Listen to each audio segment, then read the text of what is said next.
इस प्रकार जब श्री रामचंद्र जी ने बार बार विप्रवर परशुराम जी से कहा, तब भृंगुपति परशुराम जी क्रोध की हंसी लिए बोले, तू भी भाई के समान टेढ़ा है, किंतु तू मुझे निरा ब्राह्मण ही जानता है।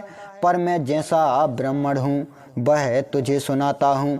मेरे धनुष को श्रृंवा अग्नि में आहुति देने का पात्र जानो, और मेरा क्रोधी प्रचंड अग्नि है सिया राम, और सुंदर चतुरंगणी सेना ही इसकी समाधि है, जिसमें बड़े बड़े राजा पशु के रूप में आए, और जिनको मैं इसी फरसे से काटकर करोड़ों युद्ध रूपी यज्ञ कर चुका हूँ सिया राम।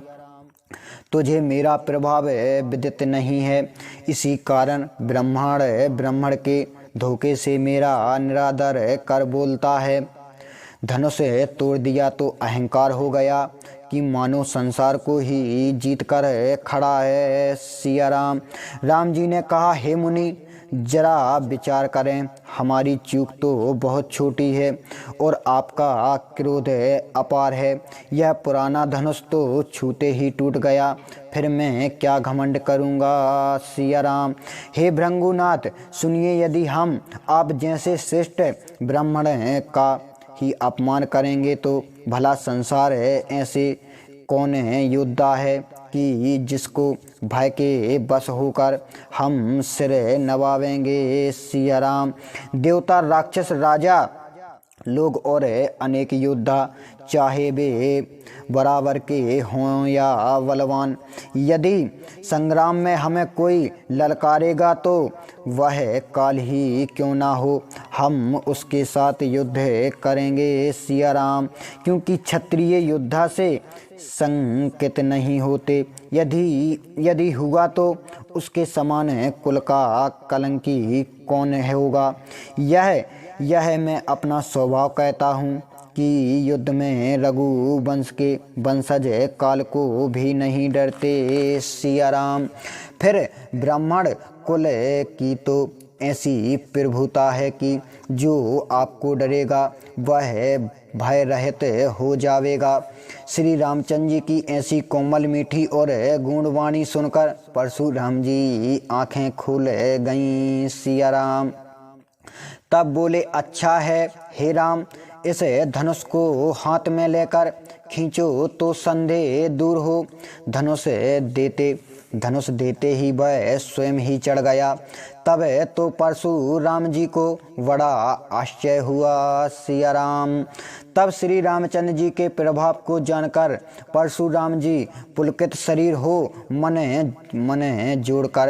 हाथ जोड़कर यह वचन बोले कि जो प्रेम हृदय में नहीं समाता, हे रघुवंश रूपी कमल वन को सूर्य के समान प्रफुल्लित करने वाले और राक्षस कुल के संहारक, आपकी जय हो।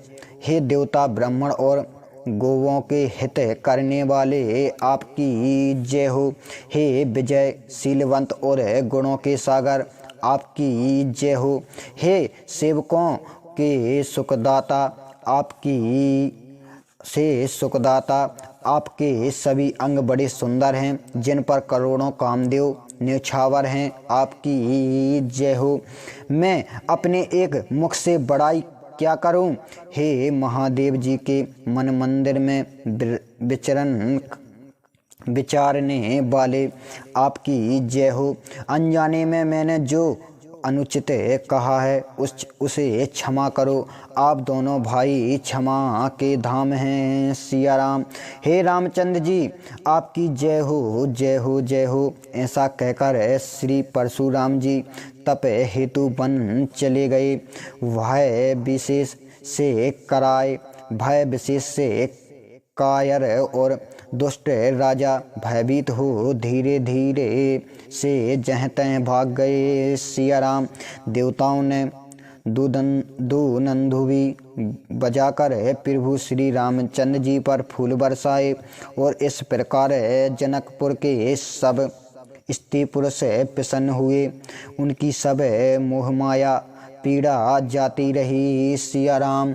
लोग जोर जोर से नगाड़े बजाने लगे। सबने सुंदर मंगल के साज सजाए। सुंदर स्त्रियां झुंड झुंड में मिलकर कोकिल कंठ से मधुर गान करने लगी। सिया राम। राजा जनक का सुख तो बखाना नहीं किया जाता। मानो जन्म के दरिद्रों ने खजाना पा लिया हो। सीता जी ऐसे सुखी हुई मानो चंद्रमा के उदय होने से चकोर की बच्ची सुखी हो जाती है। सिया राम। उसी समय राजा जनक ने विश्वामित्र जी को प्रणाम कर कहा, आपके प्रसाद से श्री रामचंद्र जी ने धनुष को तोड़ दिया। हे गोसाई, अब जो उचित कार्य करने हो वह कीजिए। सिया राम। विश्वामित्र जी ने कहा, हे बुद्धिमान राजा, विवाह तो धनुष के अधीन था, सो धनुष टूटते ही विवाह हो गया, जिसे देवता मनुष्य और नाग सब कोई जानता है। सिया राम। तो भी आप अपने कुल के वृद्ध जनों और ब्राह्मणों से पूछकर जैसे तुम्हारे वंश का व्यवहार हो वैसे वेद विदित आचरण करो। सिया राम। अयोध्या के लिए दूत भेज दो कि राजा दशरथ को बुला लावें। राजा जनक ने प्रसन्न होकर कहा, हे कृपालु, आपने अच्छा कहा। ऐसा कहकर उन्होंने उसी समय दूतों को भेज दिया। सिया राम। फिर उन्होंने सब महाजनों को बुलाया। सबने आकर सादर सिर झुकाया, प्रणाम किया। राजा ने कहा, देखो सब बाजार, गलियां, देवस्थ और समस्त नगर के चारों ओर से सजा दो। सिया राम। तब सब लोग प्रसन्न हो अपने अपने घर आए और फिर सब परिजनों को बुलाकर कह दिया कि बहुत सुंदर मंडप की रचना करो। वे आज्ञा पा वचन और सिरोधार कर चले। सिया राम। फिर तो उन्होंने अनेक वितन विधियों के कुशल ज्ञाता गुड़ियों को बुला लिया। उन्होंने विधि की वंदना कर कार्य प्रारंभ कर दिया और केले के समान सुंदर स्वर्ण के स्तंभ बना दिए। सिया राम। उन खंभों में उन्होंने हरित मंडी के पत्ते, फल और पद रंग के फूल बनाए।